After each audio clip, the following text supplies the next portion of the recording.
Good morning, Your Honor, and thank you for giving us the time to address the court on these summonses for the third-party communications. I think I can cut this relatively short, given the Commonwealth's position that they are in agreement that the summonses for these third-party communications should issue.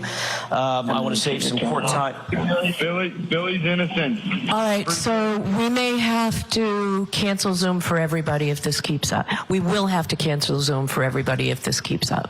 I think I got that person, but... Fuck off, Beverly. Maybe I didn't. Go ahead, Mr. Jackson. Thank you, Your Honor. I want to try to save some court time and judicial resources. If the court is inclined, given the Commonwealth's position, that they are in agreement with us to issue the summonses, I'll just submit on the papers and be done. I have third parties that need to be heard. If the court wishes, I'm happy to address the third-party concerns once they are heard. No, I'll hear you now. In terms of the papers that were filed, and my understanding is Mr. Reddington joined on Ms. McCabe's behalf with Elizabeth Proctor's motion and her position filed by her counsel. It basically comes down to a singular issue, and that is one of privacy. They don't have standing to argue Lampron. They're not parties to this action. It appears the Commonwealth, who is the party to the action, has agreed that Lampron, the elements of Lampron, have been met with our request insofar as it is concerned, specifically and addressed to Michael Proctor, Trooper Michael Proctor, and his communications with Jennifer McCabe, Elizabeth Proctor's communications with Jennifer McCabe, Jennifer McCabe's communications, counter-communications with Elizabeth Proctor, and Michael Proctor's communications with Brian Albert and Nicole Albert. I'll address the issues that counsel raised in his moving papers on behalf of Elizabeth Proctor, because that's the only writing that I have to go on at this point. He basically argued that there are false statements made about Michael Proctor's relationship with some of these other parties. Since the very beginning, and that brings up the fundamental issue, Your Honor, of what is that relationship and what's the nature of the relationship, and why do we believe that that relationship establishes extrinsic evidence of bias and an inability to be neutral. From the very beginning of this case, we have questioned the neutrality and the bias of Michael Proctor and certain other government witnesses based on overwhelming facts that we've learned, overwhelming facts that establish that both this investigator and this investigation are compromised. That's why we... Do you have that, Tori? Okay. Go ahead. Thank you. That's why we've asked for the communications that the Commonwealth has now agreed with. Our request is nothing short of critical to our defense, obviously, and it's based on Ms. Reed's constitutional right, as established in Davis versus Alaska, the U.S. Supreme Court constitutional right, that's recognized as the right to attack the credibility of any government witness, be they a government witness on behalf of the police and the investigation, or any other government witness. Is Elizabeth Proctor a government witness? She is not, but Jennifer McCabe is. And the communications that we're interested in are the communications that are concomitant between Elizabeth Proctor and Jennifer McCabe. We've established that there is a close personal relationship between and among Michael Proctor and obviously Elizabeth Proctor and these third-party culprits that have been implicated in this case that we've brought to the court's attention, the Alberts and the McCabes. That's the relationship, and that's the foundation of our request. This is so important that I'll bring it back to the court's attention, and the court knows this, that even the sitting DA, the elected DA, decided to weigh in on this issue of the relationship between the Proctors and the McCabes and or the Alberts. And he said there's no such relationship, zero. This doesn't exist. As a matter of fact, the word that he used was, it's a lie. Any suggestion to the contrary that there's any kind of relationship between the Proctors and the McCabes or the Proctors and the Alberts is a lie. His words. So the DA himself has put Trooper Proctor's neutrality at issue, and he did it in the most public way possible, and I would suggest a clumsy way. Who was he talking to? He didn't come into this courthouse and address the court, as we've all done. He didn't address the court, he didn't address the Commonwealth, he is the Commonwealth, he didn't address us, the defense. What he did do is he addressed the public and the potential jurors. And that was by design.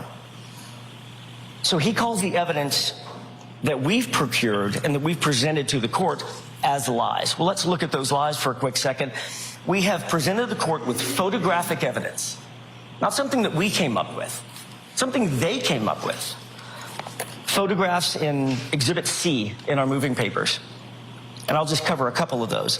There's a photograph that we presented that shows Trooper Proctor's mother, with a person by the name of Colin Albert, pictured in the photograph, with Trooper Proctor's sister pictured in the photograph, with Chris Albert pictured in the photograph, and with Jennifer McCabe's own daughter depicted in the photograph. They're all together at a birthday party. These are close and immediate family members of the Proctor family, the Albert family, and the McCabe family, and they're all together and they're socializing. That's not a lie, it's a photograph. And it's unassailable evidence of that relationship. There's a second photograph of Trooper Proctor and Colin Albert in a wedding party together. And I would urge the court to note, they're not at a wedding together, they're in a wedding together, in the wedding party. There's a third photograph. And Trooper when was Proctor- that? When I'm was sorry? that? When was that? 2012. So this relationship, as the court just noted, and I was about to get to in a second, is not just days old, months old, weeks old. This relationship is decades old between these families. There's another photograph that the court has seen, Trooper Proctor literally on the dance floor with Colin Albert. So when counsel for Elizabeth Proctor suggests, oh no, these relationships, you can't believe any of this stuff, just because someone happens to be at the same event does not thereby establish a relationship. They weren't just at the same event. They're in a wedding party together. They're standing on the dance floor, side by side, shoulder to shoulder, Trooper Proctor and Colin Albert. And then we see a photograph of all of them seated at the same dining room table. They shared a meal together. This is socializing. These are interpersonal relationships, and they can't change that. Trooper Proctor was seated at the same table, having dinner with Colin Albert, Chris Albert, and Chris Albert's wife, Julie. Then there's the Facebook post, and I will leave it at this. I'm not going to go through the entirety of my motion, but I would highlight the last point that I think should be highlighted for the court's attention, and that's the Facebook post. Trooper Proctor's mother refers to the Albert family as the Proctor's second family. So one might actually ask, Mr. Morrissey, who's actually lying in this case? Is it us? We just presented the court with factual information that was procured off of social media that it's unassailable. It cannot be assailed. And the Proctors have known these people for, as the court just mentioned, by asking for that date, for more than a decade. They've socialized with him, and his family considers their family to be so close and interconnected that they are deemed a second family to the Proctors. And who exactly are members of this Albert family and or McCabe family? Let's look at those members. Brian Albert, Nicole Albert, who is Jennifer McCabe's sister, Brian Albert Jr., Brian and Nicole's son, Caitlin Albert, Brian and Nicole's daughter, Jennifer McCabe, Nicole Albert's sister, Matt McCabe, Brian Albert's brother-in-law, Chris Albert, Brian Albert's brother, Julie Albert, Brian Albert's sister-in-law, and Colin Albert, Chris and Julie Albert's son. The McCabes and Alberts ostensibly are one family. They socialize within the same social circle, in the same familial circle, and that is who the Proctors have proclaimed to be their second family. And if that weren't enough, we find out during the pendency of this case on September 25th, 2023, that one of those family members, Jennifer McCabe, who's the subject of great interest in this case and a primary person of interest in this case, is invited to Trooper Proctor's personal home for some sort of off-the-books meeting. Do we know about this meeting? Because Trooper Proctor, upon learning this, that Jennifer McCabe was coming to his house, ran back to the office and filed a police report, a supplemental report explaining this meeting, this off-the-books meeting. No, he never disclosed it. We found out about this because a concerned citizen happened to photograph Jennifer McCabe's car parked outside Michael and Elizabeth Proctor's personal residence in the evening after hours. Well, there is so much to this story. Essentially, let me cut to the chase for you. when you hear the name Proctor, Michael Proctor, he's the state trooper who is the lead investigator on this. And what the defense is saying is that he and his family have had for years very close connections to the two families that are key witnesses in this case, the Alberts and the McCabe's, you know, who are also related. Remember, Brian Albert, it's his house. He's the Boston police officer who knows John O'Keefe, and his sister-in-law is Jennifer McCabe. And so this case has been handled by somebody potentially who was not partial, potentially. So that's a problem. I said this morning on my show it should have been handled by the AG's office from the outset. And now we've got a federal probe going on this morning, folks, as this hearing is taking place. We're going to hit pause. We'll go back in together live, and we'll see what the judge decides about these motions. The defense wants DNA from that investigator, Michael Proctor, and they want his wife's cell phone records downloaded. They are going for it, and we've got it all for you live right here.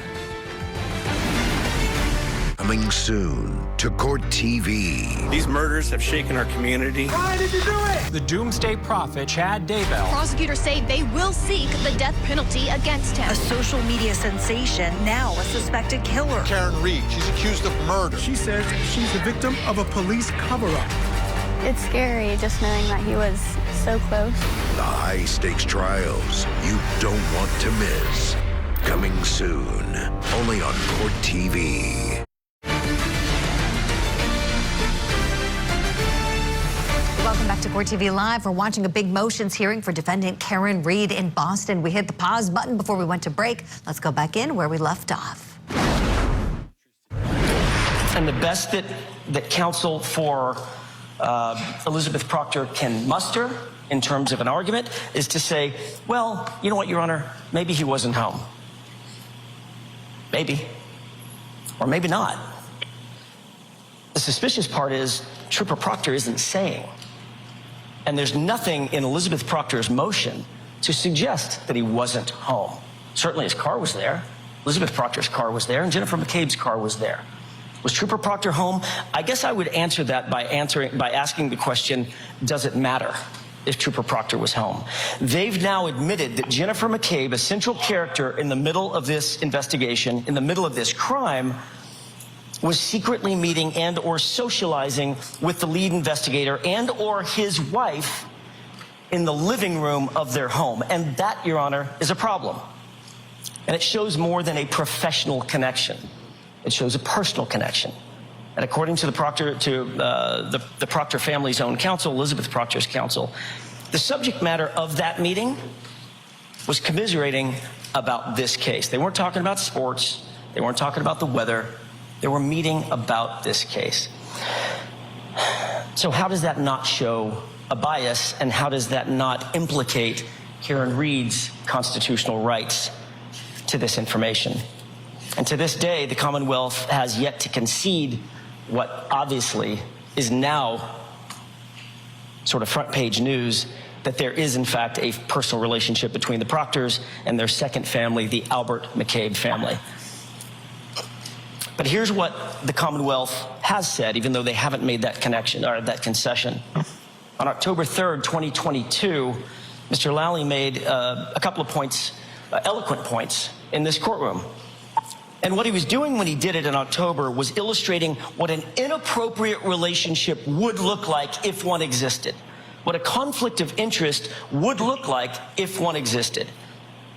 And he said, quote, Michael Proctor has been fully vetted, end quote. He said there's no conflict of interest here because it's not like, quote, these people are socializing together, end quote. He said it's not like, quote, these people know each other, end quote. And he went on to say it's not like, quote, these are people that Trooper Proctor has been over to their home, end quote. The Commonwealth said that because these facts would surely illustrate a conflict of interest. They would surely illustrate an undeniable bias. And those comments, Your Honor, I would suggest have not aged well. And I would wonder at this point if the Commonwealth hasn't adjusted its stance, which is why the Commonwealth is now conceding that we're entitled to these communications. And And that turns on the question of asking, how could Trooper Proctor be expected to adequately and honestly investigate this case as the lead investigator, and also investigate the Albert McCabe involvement in this case, with this history of an interpersonal relationship and allegiance to those very people, the very third-party culprits, the very people who should be suspects in John O'Keefe's murder? And the answer is he cannot. And since the authorities, including Michael Morrissey, apparently have vouched for Trooper Proctor, my client, our client, Ms. Reed, is entitled to question and to test that voucher, and that's what we're seeking to do with the communications between Elizabeth Proctor and Jennifer McCabe. And insofar as that request is concerned, it's unquestionable that there are privacy interests at play, but I would suggest the following: that the constitutional due process rights of any criminal defendant in any criminal case hold a paramount significance because they form the very backbone of the justice system that this court presides over. And protecting those rights, such as the right to a fair trial, such as Ms. Reed's right to the presumption of innocence, that ensures an equitable trial and an equitable process. And while privacy rights of Elizabeth Proctor, a third-party witness, are obviously an element of concern and consideration for the court, they must yield to the imperative of a fair trial. And that imperative means Ms. Reed's ability to confront and properly cross-examine all witnesses, including Jennifer McCabe, including attacking the credibility of government witnesses, including Jennifer McCabe, based on bias, and that is fundamental to our justice system. So striking this balance ultimately upholds the integrity of the very system that this court is making sure exists and continues throughout the process of this trial. Elizabeth Proctor's privacy rights, while they exist, especially in light of the narrow focus of our request, are vastly outweighed by our client's right to a fair trial. And with that, Your Honor, I'll submit. All right, thank you.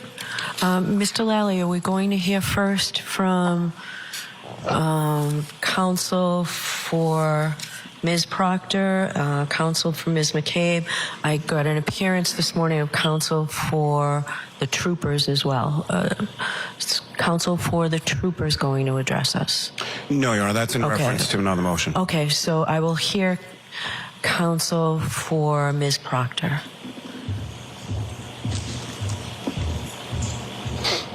Thank you, Your Honor. Good morning. Good morning. Andrew Kettlewell for Elizabeth Proctor. Good morning, Mr. Kettlewell.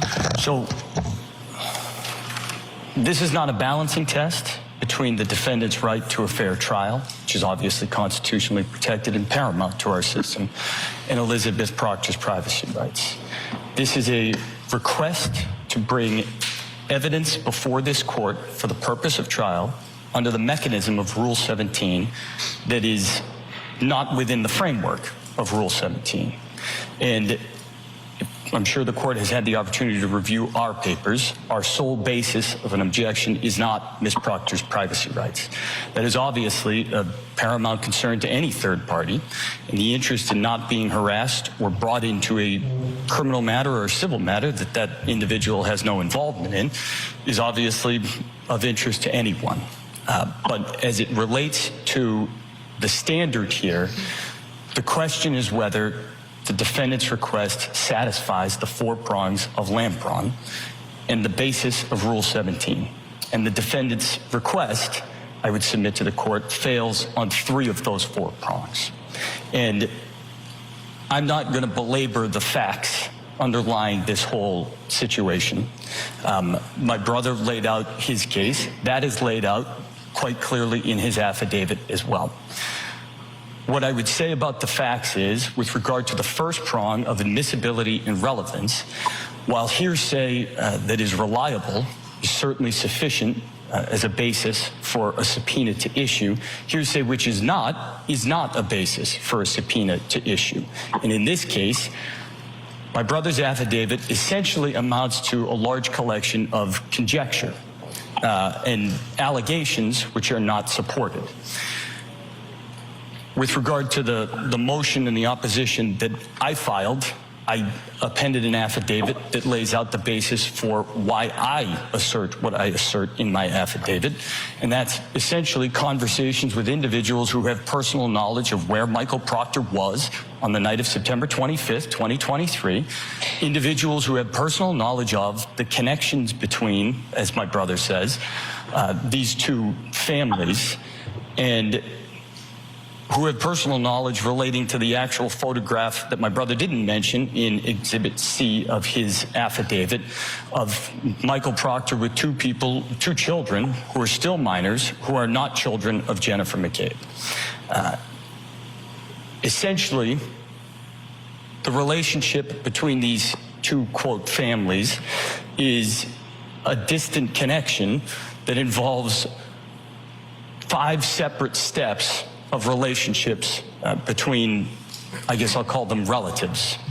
Mr. Proctor's sister has a friend whose sister is married into the Albert family. And that's Chris Albert, not Brian Albert. And so what brought these different families to a wedding in 2012 was the fact that Mr. Proctor's sister, or Elizabeth Proctor's sister-in-law, was getting married, had her friend at her wedding, and her friend's sister and her family also wound up attending that wedding. The fact that Colin Albert and Michael Proctor were in the same wedding party, I think, is mitigated somewhat by the fact that Colin Albert was about 10 years old at the time and served as a ring bearer because he was a child. So the connections that my brother tries to lay out in his affidavit, I would suggest, are not what that affidavit makes it seem. Regardless of all of that, there's still issues on admissibility and relevance under the first prong of Lampron. And the reason for that is the defense actually includes a description of this September 25th meeting between Elizabeth Proctor and Jennifer McCabe and why that meeting occurred in a state police report that it actually appends to its motion. And well, this is getting juicy, isn't it? And pay attention to the name Colin Albert. He is Brian Albert's nephew. Brian Albert's the Boston police officer who owned the home where this house party was. Colin is his nephew, and he is said to have been involved in, as a ring bearer in a wedding for, I believe it's Michael Proctor's sister. So they're laying out these connections, and here this attorney who's representing Elizabeth Proctor, Michael's wife, is saying this is far too attenuated. She has privacy rights here and shouldn't have her phone explored because the defense wants to see what's in it. So we're going to see what more is argued, what more the judge says. Don't go anywhere. This is Court TV Live. We are moving closer to trial in the case against doomsday prophet Chad Daybell. Prosecutors say they will seek the death penalty against him. Investigators have recovered human remains at Chad Daybell's residence. There's no way, Logan. I can never come up with this. His wife, Lori Vallow Daybell, has already been convicted. Now, will her husband end up with the same fate? It's just so hard to know where the truth ends. It's the doomsday prophet, Chad Daybell, on trial.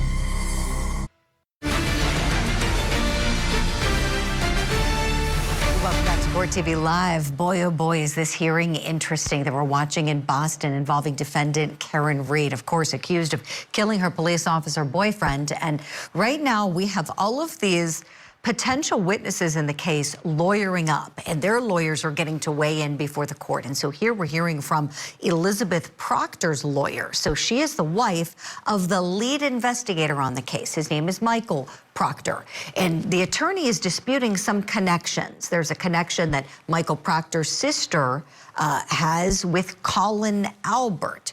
Colin Albert was the ring bearer in Michael Proctor's sister's wedding. And the Reed defense team says that Colin Albert had a beef with John O'Keefe. Let's go back in together live. And whether or not a court down the road agrees that that area of testimony is valid grounds for exploration for impeachment of Ms. McCabe. What's occurring here is that the defense is attempting to use that as a basis to go get another layer of even more extrinsic evidence on the hope that something that's in the phone of an unrelated third party might impeach Ms. McCabe in an area that is already potentially a grounds of extrinsic evidence for impeachment. And that is not what is permitted under Rule 17. That is a hope, that is a conjecture, and that is not the purpose of the rule. And I'm not going to belabor the point for the court because I know the court is very familiar with Rule 17, but the purpose of the rule is to bring into the court for inspection and for purposes of trial records which are going to be admitted or are likely to be admitted at trial. It is not for discovery. It is not for exploration. Whether or not that exploration the defense believes is part of its case or not. It's a question of, are those records going to be admitted at trial, and do we know they exist? And the defendant hasn't made out any of those factors at this point. The defendant is essentially assuming that there are records, does not know what is in those records, and as a basis is requesting it. And that is not a Rule 17 motion, that's a discovery motion. And with regard to that kind of last prong of Lampron, I think the defendant makes clear her basis for the request in counsel's affidavit, as I cite in my opposition. And that's thus the communication surrounding this, parentheses, and other meetings, which again, the defendant has no basis to believe there might even be other meetings, close parentheses, may reveal information necessitating further pretrial motions, including a motion to dismiss based on extraordinary governmental misconduct. And that's the purpose of this Rule 17 motion, but that's not the purpose of Rule 17.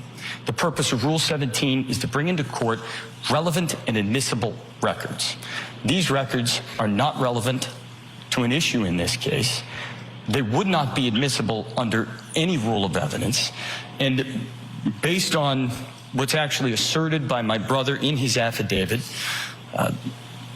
nothing about that assertion meets the rule of Rule 17, meets the requirements of Rule 17.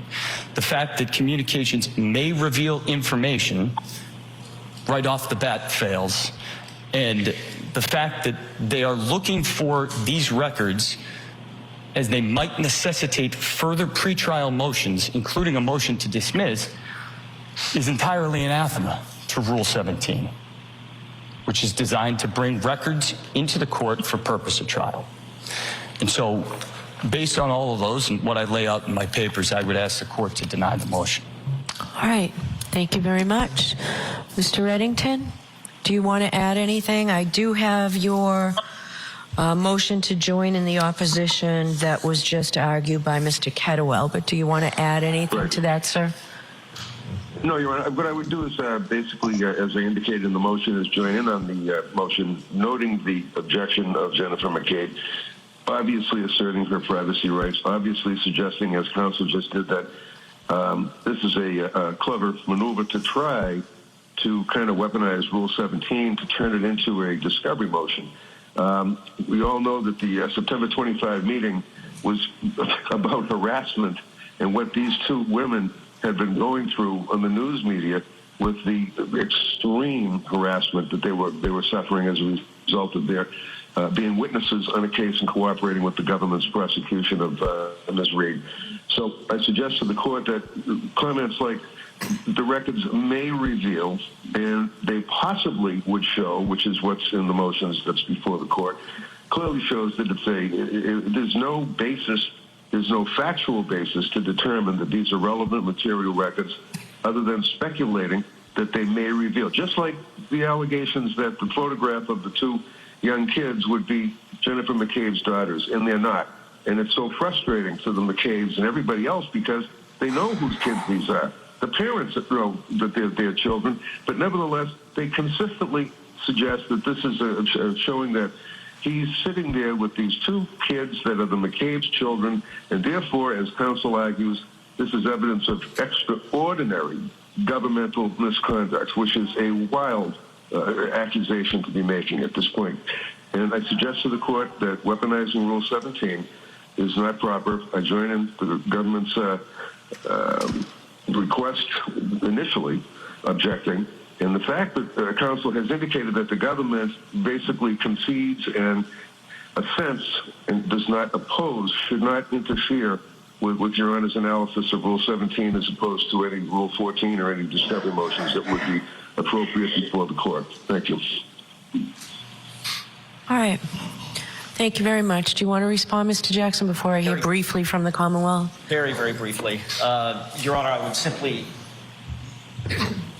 to the microphone, I would simply note as to my brother's arguments, eloquent as they may be, they missed the mark.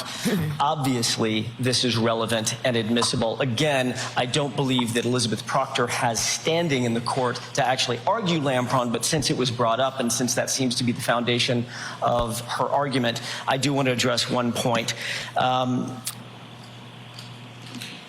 There's a case that was cited by my brother in his moving papers called U.S. versus Abel. It's found at 469 U.S. 45. It's a 1984 case. It does not stand for the proposition that is propounded in the paperwork.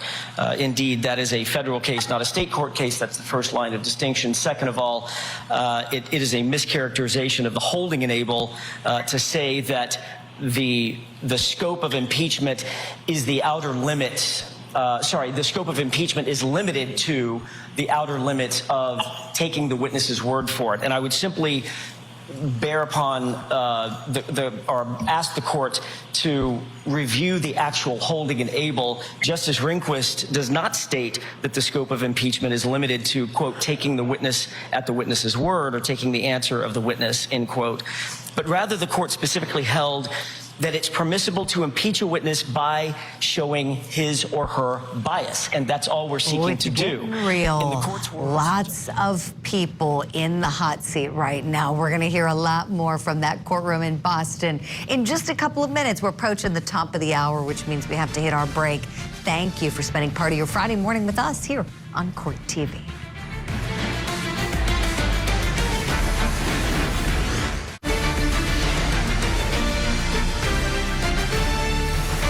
Welcome back to Court TV Live. I'm Julie Grant. We are watching a contentious hearing happening in Boston over the case of Karen Reed. She is the woman who's accused of murdering her boyfriend, who was a Boston police officer. His name is John O'Keefe. And while supporters on both sides of this case want justice for John O'Keefe, many also want justice for Karen Reed, believing that she's been framed. Now, her attorneys are searching for a lot more information, and they've motioned the court to get things like DNA samples from investigators to see if there was framing done. They want cell phone records from potential witnesses with close ties to the investigators. And so many people who are key witnesses one way or another have lawyered up. And so in this hearing, the court is hearing from other lawyers, not just the ones representing Karen Reed. So let's go back in now where we left off. Words, Justice Rehnquist's words, quote, a successful showing of bias on the part of a witness would have a tendency to make the facts to which the witness testifies less probable in the eyes of the jury than it would be without such testimony. And that's found at page 51. Contrary to counsel's misunderstanding of the holding of Abel, our impeachment of this witness is not limited to taking Jennifer McCabe's word for it. We're entitled to extrinsic evidence about her bias, about her lack of neutrality, about her attacking her credibility. This evidence is clearly relevant, it's clearly admissible, and the Commonwealth concedes as much in its opposition paperwork. And with that, I'll submit. Mr. Kettlewell, did you need to respond in any way? Okay, sure. So I'm not going to debate Abel because the court can certainly read the case. But essentially, it's the defendant's burden to meet Lampron. The defendant bears the burden to get the court to issue a subpoena and has to show all four of those factors. And it's not about whether the Commonwealth objects or does not object, and whether I have standing beyond an issue of privacy or not, which I would argue that a third party whose records are being sought certainly does. It's a question of whether they have met those elements, and they have not. All right. Mr. Reddington, did you need to add anything to that? No, Your Honor, I'm good. Thank you. Okay. All right. Does the Commonwealth want to argue this in any way? Just briefly, Your Honor. Okay.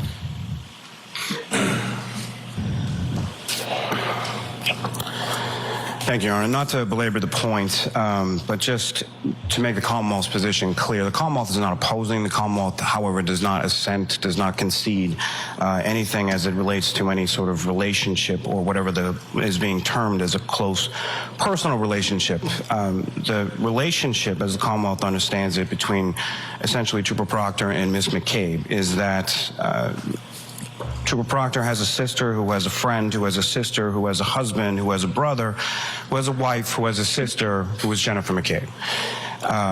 And it's such a close personal relationship that after apparently scouring social media, there are exactly 0 photos that counsel has produced of Ms. McCabe and Trooper Proctor pictured together at any point in time.